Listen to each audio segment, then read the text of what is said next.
எல்லாருக்கும் வணக்கம். உங்கள் எல்லாரையும் தமிழன்மோட்டோ சேனலுக்கு அன்போட வரவேற்கிறேன். ஸோ இந்த வீடியோவில் நம்ம எதை பற்றி பார்க்க போகிறோம் அப்படின்னு பார்த்தீங்கன்னா, மல்டிமீட்டர் எப்படி யூஸ் பண்ணுறது அப்படின்றதுனுடைய ஒரு 3 விஷயங்கள் மட்டும் தான் பார்க்க போகிறோம். எல்லாமே நம்ம பார்க்க போகிறது கிடையாது. ஜஸ்ட்டு வோல்டேஜ் பார்க்க போகிறோம். அதுக்கப்புறம் பார்த்தீங்க அப்படின்னா இந்த பீப் சவுண்ட் வரக்கூடிய கண்டினியூட்டி அப்படிங்கக்கூடியது, இந்த 3 மட்டும் தான் செக் பண்ண போகிறோம். இது வந்து பார்ட் 1 தான் இது. ஸோ பார்ட் 2ல் ரிமைனிங்லாம் வரும். ஸோ ஒரு பேசிக்லேருந்து நம்ம ஸ்டார்ட் பண்ண போகிறோம். ஃபஸ்ட் ஆஃப் ஆல் வந்து பார்த்தீங்க அப்படின்னா காமனாக வந்து ஒரு மல்டிமீட்டர். ஸோ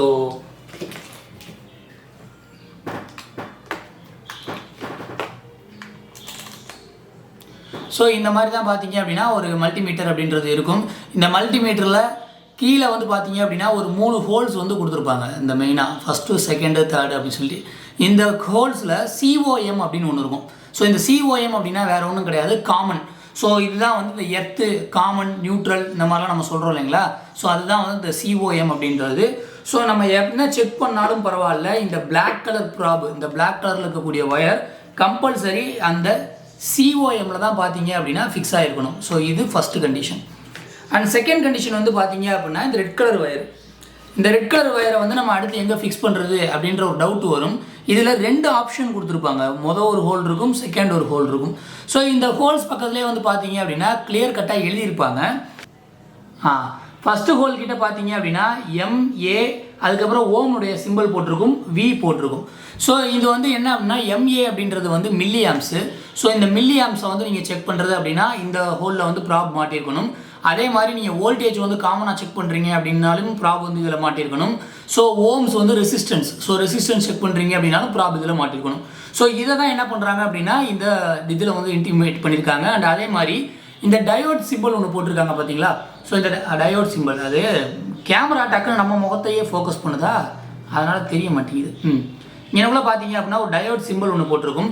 இந்த டயோட் சிம்பிள், அதாவது நீங்கள் டயோட் செக் பண்ண போகிறீங்க, இல்லை கண்டினியூட்டி பார்க்க போகிறீங்க, அதெல்லாம் இருந்தது அப்படின்னா இந்த ரெட் கலர் ப்ராப் வந்து கம்பல்சரி இதில் தான் கொடுத்துருக்கணும். ஸோ இது வந்து மில்லி ஆம்புக்கு மட்டும்தான். நீங்கள் இது ஆம்பயரில் ஒரு 10 ஆம்ப் வரைக்கும் நீங்கள் செக் பண்ண போகிறீங்க அப்படின்னா இந்த பக்கம் தனியாக ஒரு ஹோல் கொடுத்துருக்காங்க இல்லைங்களா, இதில் தான் நீங்கள் என்ன பண்ணணும் அப்படின்னா ஃபிக்ஸ் பண்ணணும். ஸோ மாற்றி ஃபிக்ஸ் பண்ணீங்க அப்படின்னா ஆம்பயரில் வந்து ப்ராப்பரான ரீடிங்ஸ் வந்து காட்டாது. ஈவன் தோ சில மல்டிமீட்டர் கூட புகஞ்சு போகிறது கூட சான்சஸ் உண்டு. ஸோ ஃபஸ்ட்டு நம்ம இந்த ப்ராப்ல பிளாக் கலர் இதை வந்து காமனில் வந்து ஃபிக்ஸ் பண்ணிக்கிறோம். அண்ட் அதே மாதிரி ரெட் கலர் ப்ராபை வந்து நான் ஏற்கனவே சொல்லியிருந்த மாதிரி இந்த மில்லி ஆம்ப், அதுக்கப்புறம் ஓம், அதுக்கப்புறம் வோல்டேஜ் அதில் வந்து ஃபிக்ஸ் பண்ணிக்கிறோம்.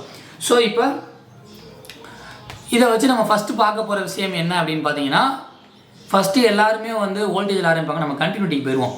இந்த இடத்துல வந்து பார்த்தீங்க அப்படின்னா ஒரு ஒய்ஃபை சிம்பிள் மாதிரி ஒன்று போட்டிருக்கும். இந்த ஒய்ஃபை சிம்பிள் மாதிரி போட்டிருக்கு இல்லைங்களா, இதுக்கு பேர் வந்து கண்டினியூட்டி அப்படின்னு சொல்லுவாங்க. இந்த கண்டினியூட்டி வந்து நம்ம 2 வீலர்ஸ்லேயும் சரி, காமனாக வயரிங் செக் பண்ணக்கூடிய லைன்ஸ்லேயும் சரி, அது ரொம்ப ரொம்ப இம்பார்ட்டண்ட்டான ஒரு பாயிண்ட் இந்த கண்டினியூட்டி. ஏன்னா இந்த கண்டினியூட்டி வச்சு தான் நம்ம வந்து ஒரு லாங்காக இருக்கக்கூடிய ஒயர் வந்து நடுவில் ஏதாவது ஷார்ட்டேஜ் இல்லாமல் இருக்கா அப்படின்றது செக் பண்ண முடியும். ஸோ ஃபஸ்ட்டு கண்டினியூட்டியில் நான் வந்து வச்சுருக்கேன். இப்போ பார்த்தீங்க அப்படின்னா உங்களுக்கு தெரியும், இந்த ரெட் கலர் ப்ராபையும் இந்த பிளாக் கலரையும் நான் ஒன்றா ஜாயின் பண்ணுறேன். ஒரு பீப் சவுண்ட் ஒன்று கேட்டிருக்கும். ஸோ இப்போ இந்த இதை நான் 2 எடுத்துட்டேன் அப்படின்னா கேட்காது. திரும்ப நான் வைக்கிறேன் பாருங்கள், ஒரு பீப் சவுண்ட் வந்து கேட்குது. இந்த பீப் சவுண்டை வச்சு தான் நம்ம வந்து காமனாக வந்து ஒரு வயரிங்கை வந்து செக் பண்ண முடியும். ஸோ இப்போ ஃபர்ஸ்ட் ஆஃப் ஆல் வந்து ஒரு வயர் எடுத்துக்கிறோம். ஒரு எல்லோ கலர் வயர் வந்து நான் எடுத்திருக்கேன். இப்போ வந்து பார்த்தீங்க அப்படின்னா வண்டியில் ஃபஸ்ட்டு வயர் வந்து ஏதோ ஒரு மூலையிலையும், செகண்ட் வயர் ஏதோ ஒரு மூலையிலையும் இருக்கும். ஸோ இப்போ இந்த 2 வயருக்கும் வந்து லிங்க் இருக்கா, நடுவில் எங்கேயாவது கட் ஆகிருக்கா அப்படின்றத நம்ம எப்படி செக் பண்ணலாம் அப்படின்னா இந்த கண்டினியூட்டியை வச்சு செக் பண்ண முடியும். ஸோ இப்போ நம்ம ஒரு வயரில் இந்த ப்ராபையும் அந்த இன்னொரு எண்டில் இன்னொரு ப்ராபையும் வச்சோம்னா ஐ திங்க் பீப் சவுண்டு கேட்கும் அப்படின்னு நினைக்கிறேன். ஸோ இது வந்து பார்த்தீங்க அப்படின்னா இந்த கண்டினியூட்டி வந்து ரொம்பவே ஹெல்ப்ஃபுல்லாக இருக்கும் நம்ம 2 வீலர்ஸில் செக் பண்ணுறப்ப. அண்ட் அடுத்து நம்ம பார்க்க போகிறது எது அப்படின்னு பார்த்தீங்கன்னா வோல்டேஜ். ஸோ வோல்டேஜில் 2 வோல்டேஜ். ஃபஸ்ட்டு வந்து பார்த்தீங்க அப்படின்னா ஒரு வேவ் சிம்பிள் போட்டிருப்பாங்க. ஃபஸ்ட்டு பார்த்தீங்க அப்படின்னா ஒரு வேவ் சிம்பிள் ஒன்று போட்டிருப்பாங்க. இந்த இடத்துல பார்த்தீங்கன்னா தெரியும். ஸோ இந்த இப்படி அப்சைடாக இருக்கிற மாதிரியான ஒரு சிம்பிள். இந்த சிம்பிள் எதுக்கு அப்படின்னு பார்த்தீங்கன்னா ஏசி கரண்ட்டு. ஸோ ஒரு ஏசி கரண்ட்டு எப்படி வேலை செய்யுது முதல்ல நம்ம அதை தெரிஞ்சுக்கணும். ஏசியில் சிங்கிள் ஃபேஸ்னு ஒன்று இருக்குது, 3 ஃபேஸ்னு ஒன்று இருக்குது. சிங்கிள் ஃபேஸ் செக் பண்ணுறதுக்கு உங்களுக்கு வந்து பார்த்தீங்க அப்படின்னா இந்த மாதிரியான ஒரு காமன் மல்டிமீட்டர் இருந்தாலே போதும். அண்ட் 3 ஃபேஸில் பேசிக்கான பாயிண்ட்ஸ் நீங்கள் செக் பண்ணுறீங்க அப்படின்னா அதுக்கு இந்த மல்டிமீட்டர் போதும். பட் வந்து கிளாம்ப் மீட்டர் வச்சு நிறையா பேர் செக் பண்ணுவாங்க.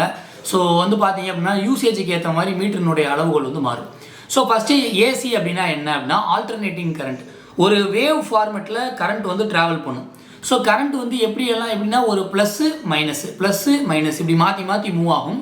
ஸோ இப்படி மூவ் ஆகக்கூடிய ஒரு ஆல்டர்னேட்டிங் கரண்ட்டில் வந்து பார்த்தீங்க அப்படின்னா ப்ளஸ்ஸு மைனஸ் ரெண்டுமே வந்து ஜாயிண்ட் ஆனால் தான் நமக்கு வந்து அவுட்புட் வந்து எடுக்க முடியும். ஸோ இந்த ஏசி கரண்ட்டில் சிங்கிள் ஃபேஸ் அப்படின்னு ஒன்று இருக்குது. சிங்கிள் ஃபேஸுங்கிறது ஒரே ஒரு வேவ்ஸ் மட்டும் மாற்றி போகிற மாதிரி இருக்கும். இது 3 ஃபேஸ் அப்படின்றதுல 3 வேவ்ஸ் மாற்றி போகிற மாதிரி இருக்கும். இந்த 3 வேவ்ஸ் மாற்றி போகிறதுல பார்த்தீங்க அப்படின்னா மேல் பகுதியிலையும் ஃபுல்லாக வந்து ப்ளஸ் இருக்கும், கீழ்ப்பகுதியிலையும் மைனஸ் இருக்கும். எல்லா இடத்துலையுமே ப்ளஸ் அண்ட் மைனஸ் காமனாக தான் இருக்கும். ஸோ அதனால் நமக்கு 3 ஃபேஸுக்கு பொறுத்த வரைக்கும் நமக்கு நியூட்ரல் தேவை கிடையாது. அதாவது தனியாக ஒரு பிளாக் ஒயர் எடுத்து நம்ம எர்த்து கொடுக்கணும் அப்படிங்கக்கூடிய அவசியம் கிடையாது. ஆனால் 3 ஃபேஸில் காமனாக பார்த்தீங்க அப்படின்னா ஒரு எக்ஸ்ட்ரா ஒரு ஆடட் எடுத்து மாதிரி ஒன்று போட்டிருப்பாங்க, சேஃப்டி பர்பஸ்க்காக அது கொடுத்துருப்பாங்க. ஸோ இந்த சிங்கிள் ஃபேஸில் நம்ம ஊரில் வந்து பார்த்தீங்க அப்படின்னா வோல்டேஜ் வந்து 220 இருந்து 248 260 வரைக்கும் போகுது சில சமயங்களில். ஸோ இன்பிட்வீன் இதுக்குள்ளே தான் என்ன பண்ணுறாங்க அப்படின்னா நம்மளுடைய டிஎன்இபி வந்து அவுட்புட் வந்து கொடுக்குறாங்க. இது நீங்கள் அமெரிக்கா சைட்லாம் போனீங்க அப்படின்னா அங்கே 150 to 180 ரேஞ்ச் அவ்வளோதான் வந்து கொடுத்துருப்பாங்க. ஸோ அதுக்கான காரணம் என்ன அப்படின்றத பற்றி நான் ஏற்கனவே ஒரு வீடியோ பதிவு போட்டிருக்கேன். அதனுடைய லிங்க் கீழே நான் டிஸ்கிரிப்ஷனில் கொடுக்குறேன், நீங்கள் தாராளமாக அதில் பார்த்துக்கோங்க. ஸோ இப்போ வந்து நம்ம ஃபஸ்ட்டு என்ன பண்ண போகிறோம் அப்படின்னா நம்ம வீட்டில் வரக்கூடிய கரண்ட்டை இந்த ஏசியினுடைய வோல்டேஜ் அவுட்புட்டை வச்சு நம்ம செக் பண்ண போகிறோம். ஸோ ஏசியில் வந்து பார்த்தீங்க அப்படின்னா 3 வேல்யூஸ் வந்து கொடுத்துருக்குறாங்க. 200 ஒன்று கொடுத்துருக்காங்க, அதுக்கப்புறம் 20 ஒன்று கொடுத்துருக்குறாங்க, அதுக்கப்புறம் பார்த்தீங்கன்னா 600 ஒன்று கொடுத்துருக்காங்க. ஸோ மொத்தம் வந்து 3 வேல்யூஸ் வந்து கொடுக்கப்பட்டிருக்கு. நம்மளோடது செக் பண்ண போகிறோம் இல்லைங்களா, நம்ம வீட்டு கரண்ட் வந்து பார்த்தீங்க அப்படின்னா 240 அந்த ரேஞ்சுக்குள்ளே தான் வருவோம். ஸோ நான் எக்ஸ்ட்ரா ஒரு அடாப்டர் வந்து நான் போட்டு எடுத்துருக்கேன் என்னோட வீட்டில் இருக்கக்கூடிய ப்ளக் பாயிண்ட்லேருந்து. இப்போ பார்த்தீங்கன்னா நான் ஒரு ப்ளஸுக்கும் ஒரு மைனஸ்க்கும் நான் சாக்கெட்டில் வந்து கனெக்ஷன் கொடுத்துருக்கேன். ஸ்விட்சை வந்து ஆன் பண்ணிட்டேன். ஸோ இப்போ ஸ்விட்ச் ஆன் பண்ணதுக்கப்புறமா மல்டிமீட்டரில் ரீடிங் எவ்வளோ காட்டுது அப்படின்னு பாருங்கள். 248 ரைட். ஸோ 248 என்ன பண்ணுது அப்படின்னா என்னோட வீட்டில் வந்து வோல்டேஜ் வந்து ப்ளக் பாயிண்ட்டில் வெளியே வருது. ஸோ இதை வந்து நான் பார்த்துருக்கீங்க அப்படின்னா இப்போ நான் வந்து ஏசி வோல்டேஜ் வந்து நான் செக் பண்ணியிருக்கேன், அதனால் நான் வந்து அதில் செக் பண்ணேன். இப்போ இது வந்து டிசி வோல்டேஜ் அப்படின்னு நான் பார்க்குறேன்னு வச்சுக்கோங்க. இந்த மல்டிமீட்டரில் நமக்கு இந்த பக்கம் வந்து ஏசி கொடுத்துருக்க மாதிரி ஆப்போசிட் சைடு என்ன பண்ணியிருப்பாங்க அப்படின்னா டிசி கொடுத்துருப்பாங்க. ஸோ டிசி அப்படின்னா என்னென்னு பார்த்தீங்கன்னா டைரக்ட் கரண்ட் அப்படின்னு சொல்லுவாங்க. இந்த டைரக்ட் கரண்ட் அப்படின்றது ஒரு ஸ்டோரேஜ் பெட்டிக்குள்ளே வச்சிருக்கிற மாதிரி அப்படின்னு கணக்கு வச்சுக்கோங்க. ஒரு பெட்டிக்குள்ளே வந்து ப்ளஸ் அண்ட் மைனஸ் ரெண்டையும் வச்சுருப்பாங்க. அது ரெண்டுமே வந்து எப்போ ஜாயிண்ட் ஆகுதோ அந்த இடத்துல நமக்கு ஸ்பார்க் வரும். ஸோ அது ரெண்டுக்கு நடுவில் நம்ம என்ன லோடு கொடுக்குறோமோ அந்த லோடுக்கு வந்து கரண்ட் ஃப்ளோ வந்து இருக்கும். ஸோ இப்போ நான் என்ன பண்ண போகிறேன் அப்படின்னா நம்ம செக் பண்ணி பார்க்கணும் அப்படின்றதுக்காண்டி என்னுடைய அந்த பெட்டியாக வந்து இந்த செல்லை நான் எடுத்துக்கிறேன். அது வந்து WA செல்லு, நம்ம டிவிலலாம் ரிமோட்டில் யூஸ் பண்ணிருக்கக்கூடிய செல்லு. இதனுடைய அவுட்புட் வேல்யூ வந்து பார்த்தீங்க அப்படின்னா 1.5 வோல்ட் இதிலேயே மென்ஷன் பண்ணியிருப்பாங்க. பார்த்தீங்க அப்படின்னா 1.5 வோல்ட்டு. ஸோ இந்த 1.5 வோல்ட்டை நான் என்ன பண்ண போகிறேன் அப்படின்னா இதில் அவுட்புட் வருதா அப்படின்னு நான் செக் பண்ண போகிறேன்.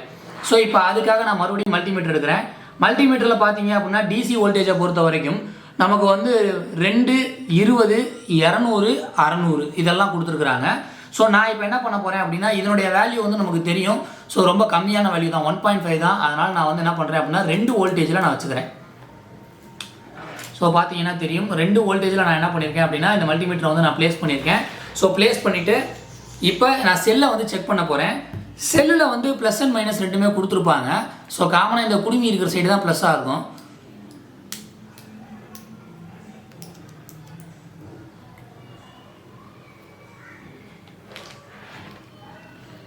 ஸோ இப்போ ரீடிங் பார்த்தீங்க அப்படின்னா தெரியும் 1.499 ஆல்மோஸ்ட் 1.5 தான்.